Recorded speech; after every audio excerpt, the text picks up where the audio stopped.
Hello,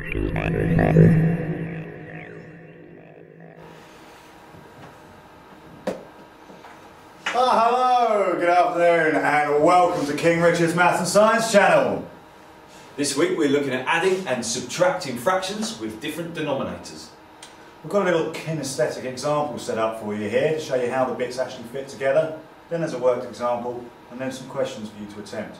Remember, you can pause the video at any stage, and if you're not too sure what's going on, watch it over again, and then your homework will be due in as per usual next week. Thanks for watching. Enjoy.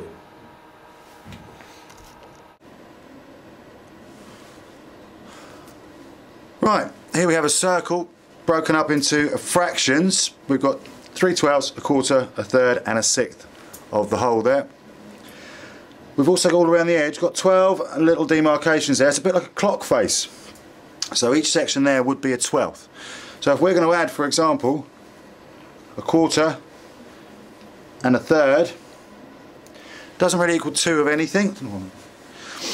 It's not 2 over 7, can't really put them together. Fractions are like snobs, they only talk to each other when they're the same. So what we have to do is, using equivalent fractions, we have to make a third and a quarter have the same denominator, and then we can add them and subtract them as we would. So let's have a look. As I say, we've got 12 sections around the edge. So 1/4 here actually equals 3 of our 12ths. Okay, and a third is 3/12 plus another 12th there, so that's 4/12.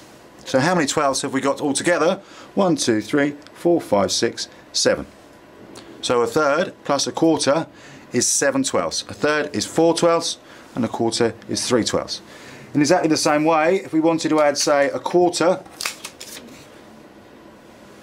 and a sixth, we need to give them the same common denominator. It's about your lowest common multiples here. So we need to convert a quarter to 12ths. Again, that's your 3/12, and a sixth is 2/12. So how many 12ths do we have altogether? 1, 2, 3, 4, 5. So a sixth plus a quarter is 5/12. Remember, convert them to equivalent decimals, fractions. The easiest way of doing this is to multiply the denominators together. So in the first example we had 3 and 4, multiply them together make 12. And the other example there, we've got 6 and 4s.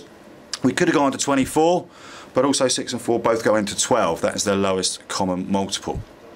Okay, we're just going to look at this now on the board using some just numbers as opposed to this kinesthetic activity, and there will be some questions for you to do. Enjoy. Hi, hope you enjoyed the little kinesthetic activity we had done there. So you can see how these shapes are cut up. We had 12 bits. In order to put them together, we converted them all into 12s. So we're going to do it with the numbers here, no visual aids. So we're going to add a third and a quarter. What we have to do is make the denominators the same.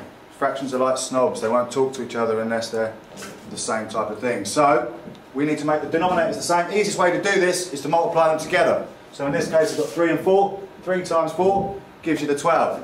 As you know, for equivalent fractions, whatever I multiply the number on the bottom by, I have to do to the top. Otherwise it's not an equivalent fraction. So 3 times 4 gives me 12.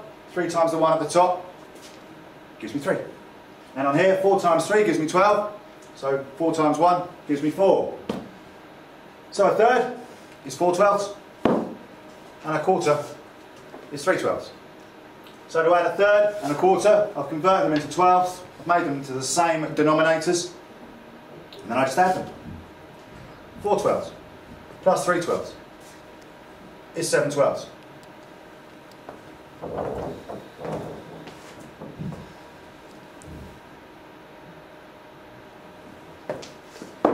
So a third plus a quarter is 7/12. Enjoy the questions.